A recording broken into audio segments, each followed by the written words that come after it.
Today we will explore one of the most extraordinary cultural and religious phenomena in European history: medieval pilgrimages, journeys of faith that transformed the lives of millions of people between the 11th and 13th centuries. Before continuing with the video, remember to subscribe to the channel for more documentary narratives like this. Imagine yourself on a dusty road in medieval Europe. The morning sun illuminates the stony path as solitary figures and small groups advance slowly toward the horizon. These travelers wear simple brownish tunics, carry wooden staffs, and bear small leather pouches known as scrips. On their wide-brimmed hats, pewter badges shine in the light, each telling a story of sacred places visited and promises fulfilled. They are pilgrims, and their journey is much more than a simple trip. It is a quest for the salvation of the soul, a search for miracles, an escape from the everyday, and for some, the greatest adventure of their lives. The phenomenon of Christian pilgrimages did not emerge suddenly. From the early centuries of Christianity, devout faithful undertook journeys to places considered sacred. However, it was between the years 1000 and 1300 that this movement reached unprecedented proportions. During this period, countless multitudes crossed mountains, rivers, and borders to visit more than 10,000 pilgrimage sites scattered throughout Europe and beyond. From the humblest rural chapels to the most magnificent cathedrals, each destination offered pilgrims the promise of proximity to the divine, of healing for ailments of the body and soul, and of redemption for the sins of a lifetime. The word pilgrim itself carries the meaning of this journey. Derived from the Latin peregrinus, it designates one who travels from a distant or foreign place.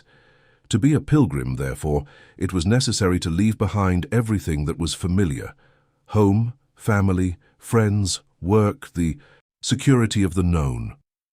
It was necessary to have not only the motivation to undertake such a sacrifice, but also the means to reach the desired destination.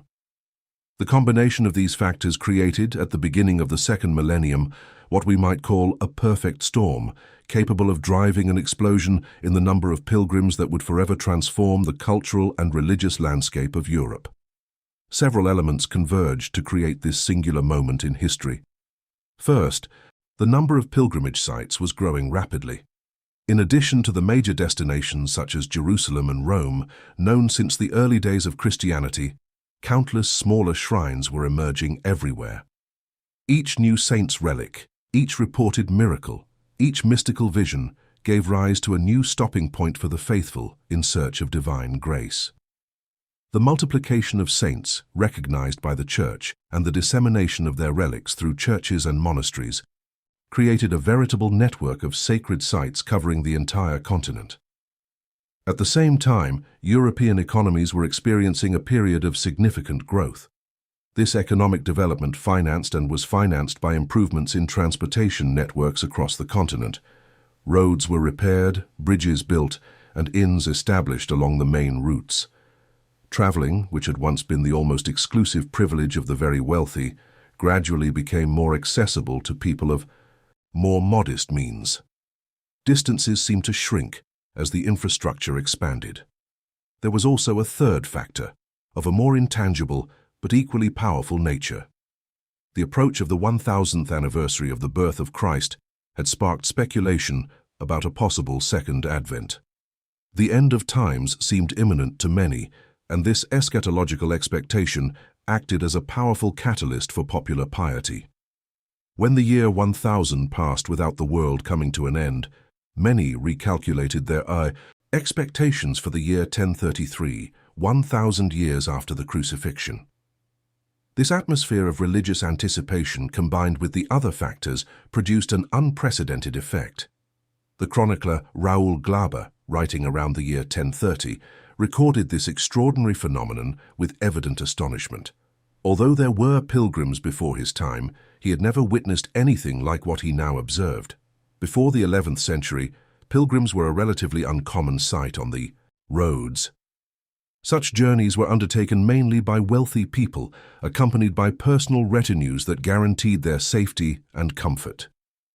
Now, suddenly, an innumerable multitude of people from all over the world greater than anyone could expect to see, began to travel to the Saviour's sepulchre in Jerusalem.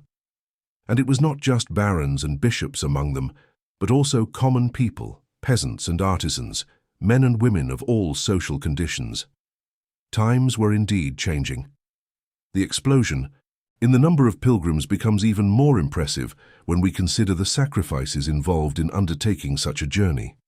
Pilgrimage meant abandoning your home, your friends, and your family. It meant traveling, potentially over great distances, to visit a place where you had likely never been before. For the poorer members of medieval society, it was an immense commitment that could mean months or even years away from home, without any guarantee of return. Still, thousands chose to make this sacrifice. The question that naturally arises is, why? The motivations for undertaking a pilgrimage in medieval Europe were as varied as the pilgrims themselves. Some people were genuinely inspired by religious piety in its purest form. Medieval Christians believed they would face a period of purgatorial torment before entering heaven when they died. However, they also knew they could reduce their time in purgatory if the Church granted them indulgences. And one of the ways to obtain these indulgences was to go on pilgrimage. Each shrine visited, each relic venerated, each prayer uttered on sacred ground contributed to the economy of salvation that governed medieval spiritual life. In an era when disease was common and medical science rudimentary, turning to God for healing seemed only natural. Many people traveled to pilgrimage sites to pray for sick relatives or to seek a miraculous cure for their own ailments. The most famous shrines accumulated.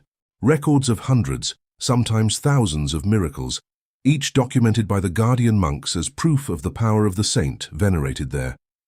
For those desperate for a cure, pilgrimage often represented the last hope. Other pilgrims had made vows to God, promising to undertake a pilgrimage if they survived an illness, obtained victory in a war, or were in some way delivered from an enemy. These vows were taken extremely seriously in medieval society. Breaking them would mean incurring divine wrath, a risk few were willing to take. Thus, many pilgrims found themselves on the roads not necessarily by their own choice, but in fulfillment of promises made in moments of despair. There were also those who embarked on a pilgrimage to atone for past sins and save their immortal soul. The Church frequently prescribed pilgrimages as a form of penance for grave sins. Criminals convicted of especially heinous crimes could receive a sentence of pilgrimage to a distant shrine as an alternative to more severe punishments. King Henry II of England himself performed public penance at the tomb of Thomas Becket after being held morally responsible for the Archbishop's murder. And some pilgrims, it must be admitted, simply went because the journey offered the opportunity to travel and see the world. In an age when most people never left the village where they were born, pilgrimage represented a legitimate and socially accepted chance for adventure. It was possible to see foreign lands, meet people from different cultures, and see the architectural wonders of great cities and cathedrals. For many, especially the young, the spiritual call of pilgrimage was inextricably mixed with the appeal of discovery. Naturally, pilgrimage also brought dangers. Travelers could be robbed or even murdered on the roads. Bandits lurked in forests and mountain passes, ready to attack the unwary. In addition to physical dangers, there was always the risk of being led astray by worldly temptations. A medieval Spanish proverb warned, "Set out as a pilgrim, return as a prostitute." The long journey away from home, exposure to strange customs, the temptations of larger cities, all of this could lead the pilgrim to stray from the path of righteousness that was supposed to be the purpose of their journey. But how exactly could common people, without the resources of a wealthy baron protected by a well-armed retinue, leave their livelihood behind and spend several weeks or months traveling? Much of the answer lies in the fact that religious and secular authorities were highly supportive of pilgrims. Pilgrimage was, after all, a pious undertaking, which it was the duty of all good Christians to facilitate. Special laws were passed to protect the property of pilgrims while they were away on their travels. No one could seize a pilgrim's lands or goods during their journey without facing severe penalties. As a pilgrim, one was more likely to receive charity from those encountered along the way. Local guilds, monasteries, and religious orders offered pilgrims accommodation and food. Hospices and hostels were founded along the main routes specifically to serve the needs of sacred travelers. The monks who managed these establishments saw welcoming pilgrims as an act of piety in itself, a way of serving Christ by serving those who sought him. If the pilgrim mastered a craft, he might have the opportunity to practice it during the journey and earn a few coins. The fact of traveling also meant he could earn money by carrying messages along his route, serving as a kind of informal courier in an age without regular postal services.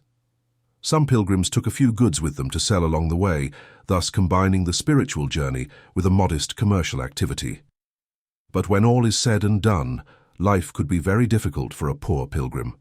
Many reached their destinations hungry, sick, with blistered feet and clothes in tatters. Over time, pilgrims began to adopt a distinctive form of dress by which they came to be identified. Typically, they wore a simple brownish tunic, sometimes patched with the sign of the cross. They frequently wore wide-brimmed hats on which they pinned pewter badges. These badges were produced and sold at the shrines and holy places they visited, serving as souvenirs of the pilgrimage and proof that they had indeed reached their destination. Pilgrims normally traveled with a walking staff, a simple scrip or pouch, and a gourd for water. Such individuals must have drawn much attention on the roads. This traditional pilgrim's attire remained popular throughout the High Middle Ages. However, later in the Late Middle Ages, such customs came to be seen as anachronistic by many.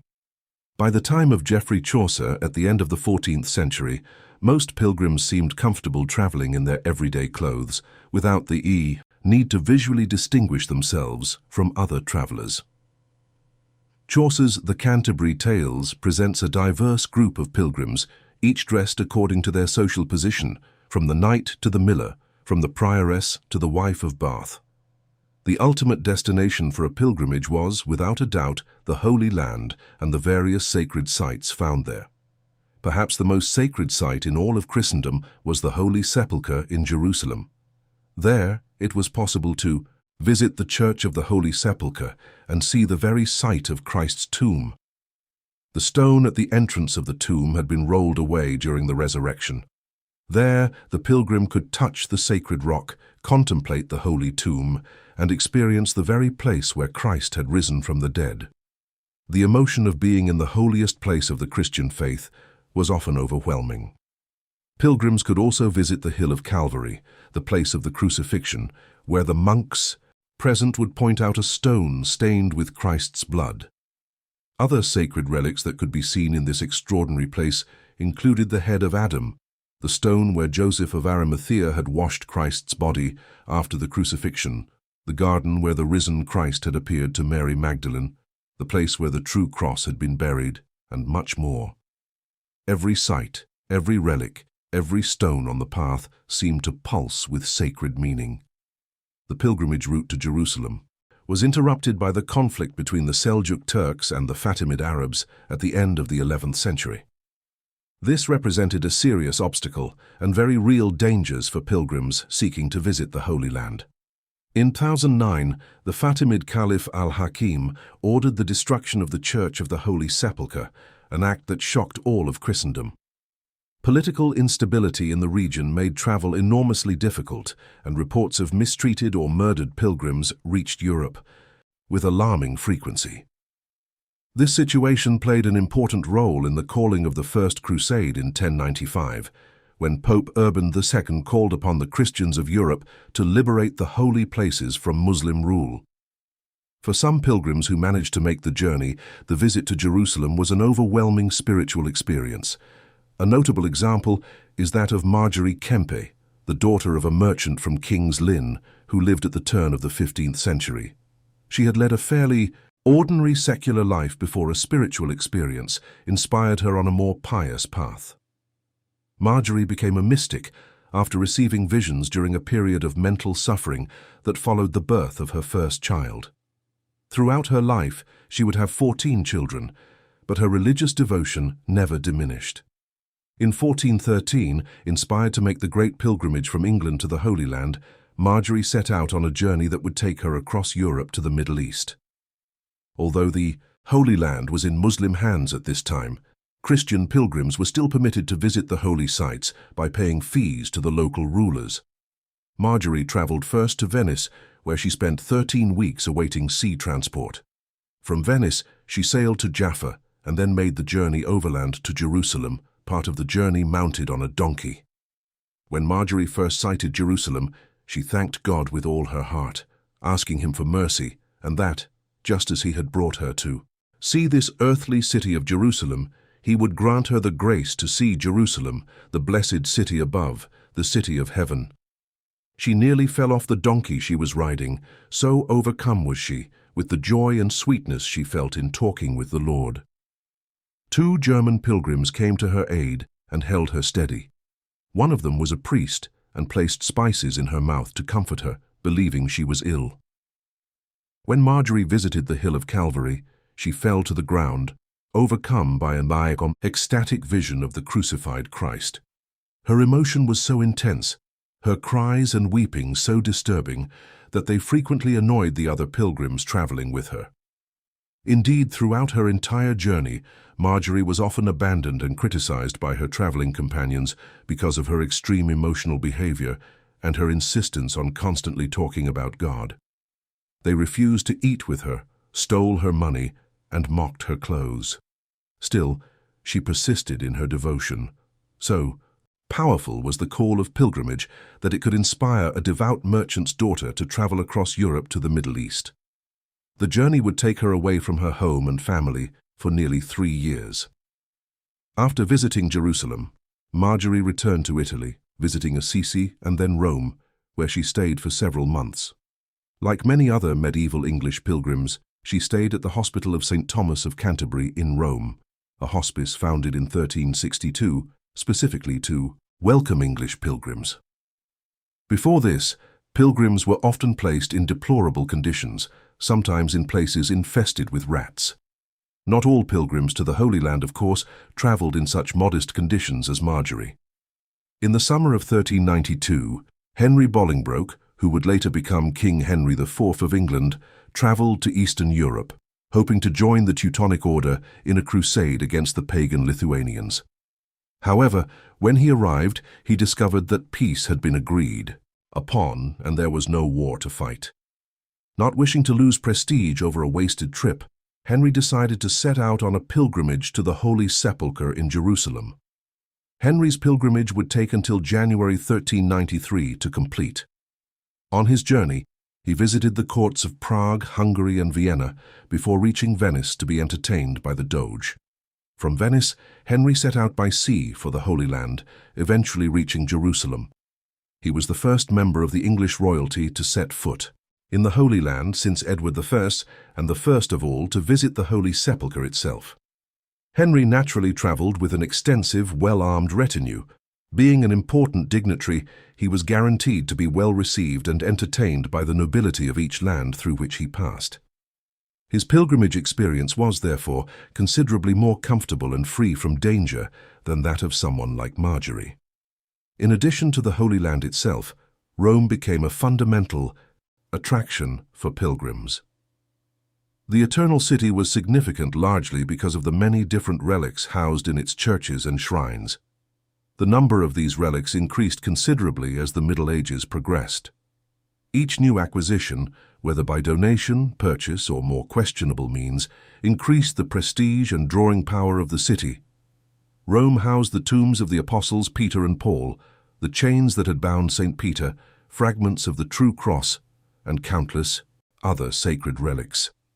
The number of pilgrims making the journey to Rome increased enormously during the holy years at the turn of each century. On these occasions, the popes granted special indulgences to pilgrims who visited the sacred basilicas of Rome. The first official Holy Year was proclaimed by Pope Boniface VIII in 1300, and the crowd of pilgrims that flocked to Rome was so great that the city could barely accommodate them. Estimates suggest that more than 2 million pilgrims visited Rome that year, an extraordinary figure for the time. The churches of Rome grew rich and gained an increasing reputation for their ostentatious display of wealth. To some of the poor pilgrims, such sights must have been almost overwhelming. Quite literally, they had never seen anything remotely like it before: walls covered in gold, altars adorned with jewels, frescoes of vibrant colors. All of this spoke of a grandeur that surpassed anything they could imagine. Rome might have ceased to serve as the secular capital of Europe long ago, but the Eternal City remained the spiritual capital of Europe throughout the Middle Ages. Almost as prestigious as Rome was the shrine of St. James in Santiago de Compostela, in northwestern Spain. By the 11th century, Muslim power in Spain was in decline. The Christian kingdoms in the north of the peninsula were gradually advancing southward, reconquering territories that had been lost centuries before. This made the pilgrimage to Santiago de Compostela an easier and much less dangerous prospect than it had been previously, when Christian pilgrims needed to cross or bypass territories controlled by Moors.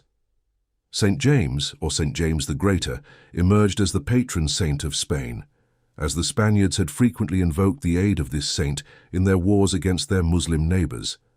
Medieval accounts described appearances of St. James mounted on a white horse, leading the Christian armies to victory against the Moors.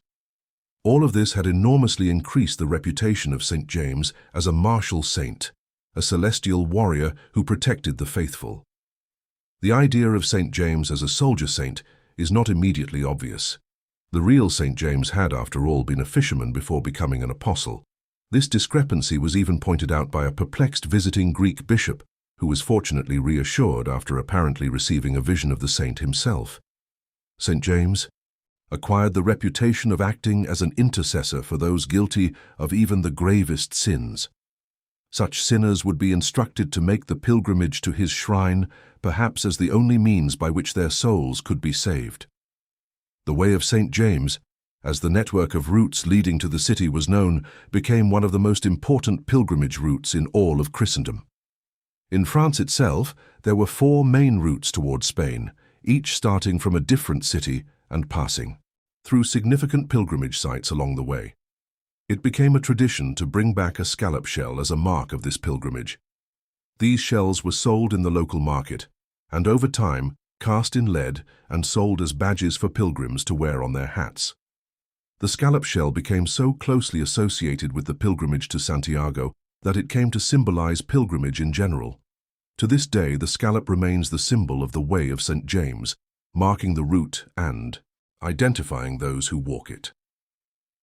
For those reluctant to travel abroad, the most prestigious English pilgrimage destination was certainly Canterbury.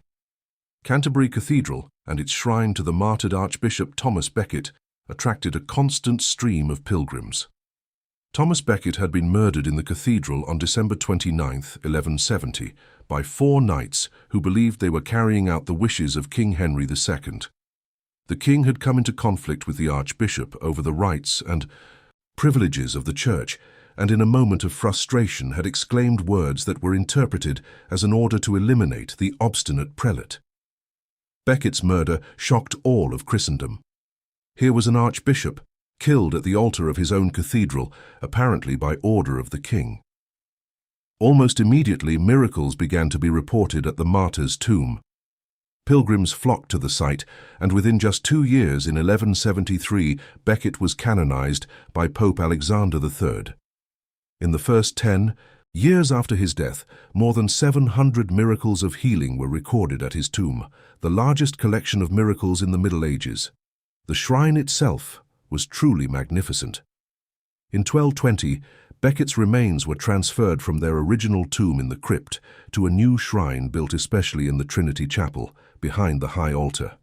This shrine was lavishly decorated with gold plates and studded with precious stones, including a particularly large ruby said to be the largest in existence, donated by the King of France in 1179.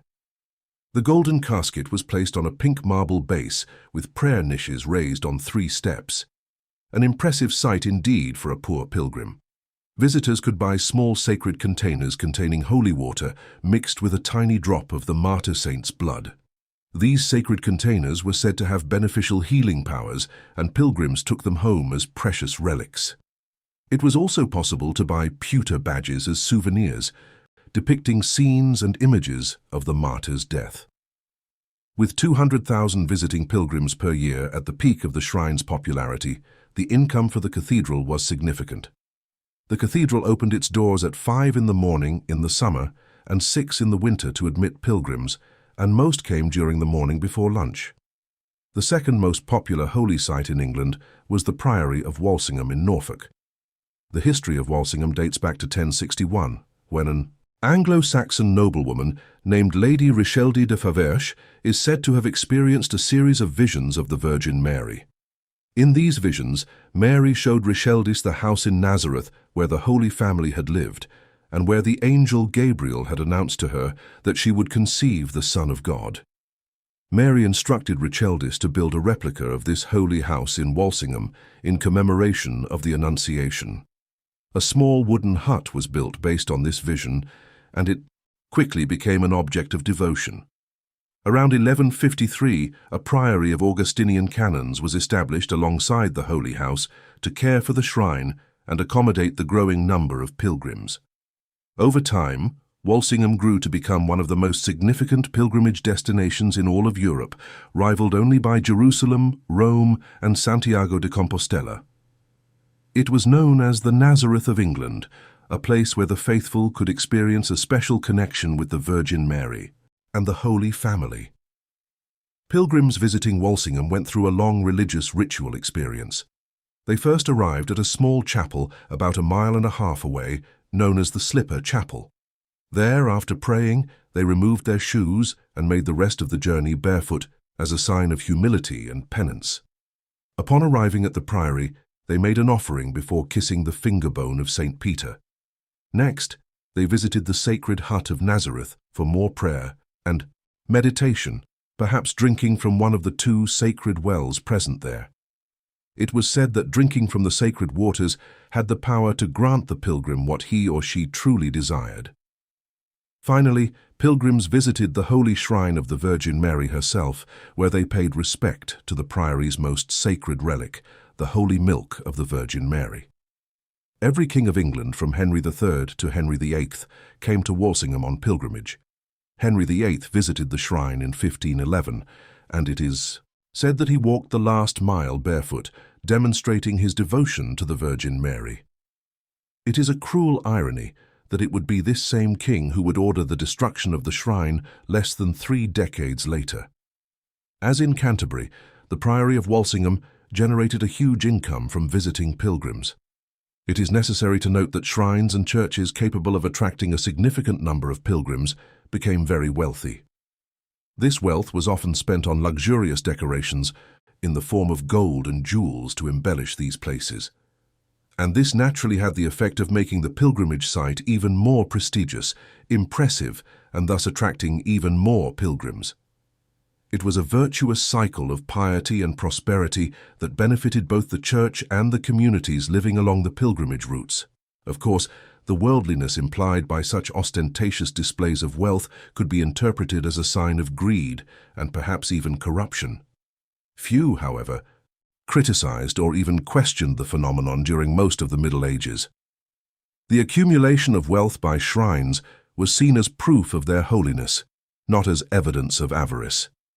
The jewels and gold glorified the saints to whom they were dedicated and, by extension, glorified God. This does not mean, however, that there were no dissenting voices. Guibert, the abbot of Nogent, lamented the fact that some monks, seduced by the gifts that pilgrims often brought with them, allowed false miracles to occur. Doubtful relics were presented as authentic. Stories of miracles were exaggerated or invented, all in the name of attracting more pilgrims and consequently more offerings. Saint Bernard of Clairvaux was even more skeptical and railed against what he saw as money-hungry worldliness. Many churches, he stated, are glittering with gold, while the poor are hungry and naked outside. For Bernard, true piety did not lie in ornate shrines, but in humility, charity, and a simple life. His calls for reform, though respected, had little immediate impact on established practices. Generally speaking, such critics were lonely voices. There would not be a serious cultural reaction against these shrines until the Reformation of the early modern era. For centuries, the system of pilgrimages and relics flourished virtually without question, an integral and accepted part of medieval religious life. The phenomenon of pilgrimage reached its peak in terms of cultural popularity between the 11th and 13th centuries. During the late Middle Ages, after the Holy Land was lost to Islam with the fall of Acre in 1291, pilgrimages to the Middle East became more difficult. This was especially true during times of conflict and tension between Islamic powers and European Christians. Still, determined pilgrims continued to make the journey, and Marjorie Kempe is proof that even in the 15th century, pilgrimage to Jerusalem remained possible, albeit challenging. The Protestant Reformation of the 16th century, however, would bring a significant change in cultural attitudes. Zealous Protestants denounced the old culture of saints, martyrs, and relic veneration as idolatrous superstition. Even Catholics increasingly sought to curb some of the more extravagant excesses of the old saint cults. The very concept of indulgences, so central to the medieval spiritual economy, was attacked by Martin Luther as a corruption of the true gospel. Problems that had been swept under the rug for centuries could no longer be ignored. It could not be right, for example, that there were several separate holy sites claiming to possess the head of John the Baptist. Hagiographies of saints were revisited and revised to edit out material of doubtful provenance. Relics of questionable origin became targets of suspicion in a way that simply had not happened in medieval times. The very authenticity that had given power to the shrines was now questioned. In England, the Reformation took a particularly destructive form. In 1538, King Henry VIII ordered the destruction of Thomas Becket's shrine in Canterbury. The wealth accumulated over centuries was confiscated by the Crown. Becket himself was declared a traitor. His name was to be obliterated and his relics destroyed. The shrine at Walsingham suffered the same fate in the same year. The figure of the Virgin Mary was taken to London and burned. 11 people, including the sub-prior Nicholas Mileham, were hanged for resisting the suppression. Pilgrimage, as a cultural phenomenon, did not disappear completely. But from then on, it would be a much more reserved and sober matter. The roads of early modern Europe would no longer be filled with the innumerable multitudes that had so astonished Raoul Glaber in 1030.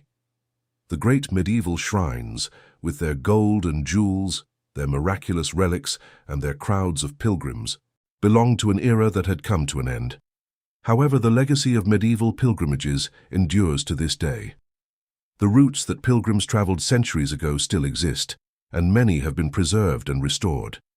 The Way of St. James, in particular, has experienced a remarkable revival in recent decades. Hundreds of thousands of people walk its trails each year, some for religious reasons, others in search of adventure, personal reflection, or connection with history. In Walsingham, Anglican and Catholic shrines were re-established in the 20th century, and the town again welcomes pilgrims from all over Great Britain and the world. The cathedrals and churches that served as pilgrimage destinations remain as extraordinary architectural monuments. Canterbury, Chartres, Santiago de Compostela, Rome, each of these cities holds treasures of art and architecture that were created largely thanks to the patronage of pilgrims. The stained glass, sculptures, frescoes, and gold and silver reliquaries were all financed by the offerings of millions of faithful over the centuries. More than the physical monuments, however, what endures is the spirit of pilgrimage. The idea that a journey can transform the traveler, that the path itself has as much value as the destination, that leaving home and facing the unknown can lead to profound discoveries about oneself and the divine. This idea transcends any particular religion and continues to resonate with people of all faiths and none. The medieval pilgrims who walked dusty roads, who slept in hospices and barns, who faced bandits and storms, who prayed before golden relics and drank from sacred wells, these men and women were part of something much larger than themselves. They participated in a movement that shaped the culture, economy, art, and spirituality of an entire continent for centuries. Their footprints may have long since disappeared, but the path they trod remains. And so we, come to the end of this journey through the world of medieval pilgrimages in Europe. We have traveled together the same routes that millions of pilgrims trod centuries ago, from the busy roads leading to Rome and Santiago de Compostela to the sacred paths of the Holy Land and the shrines of England. We have learned the motivations that drove these travelers, the dangers they faced, and the wonders they witnessed. We have seen how faith moved mountains and how devotion transformed entire landscapes.